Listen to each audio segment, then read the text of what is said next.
Hello friends, in today's video I'm gonna be walking through how do you put parental control on iPhone.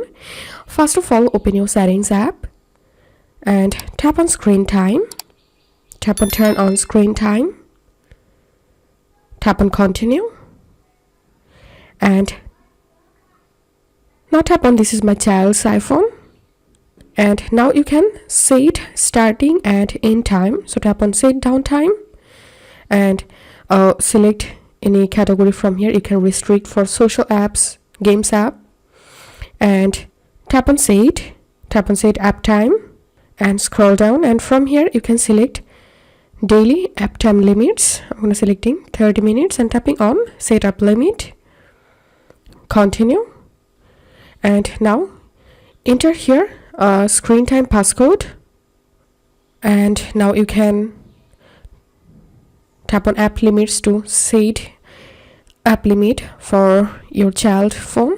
Give her your passcode and you can select social, and you can select any particular app from here. Tap on next and select your daily limits and tap on add, and that's how you can set up parental control on iPhone.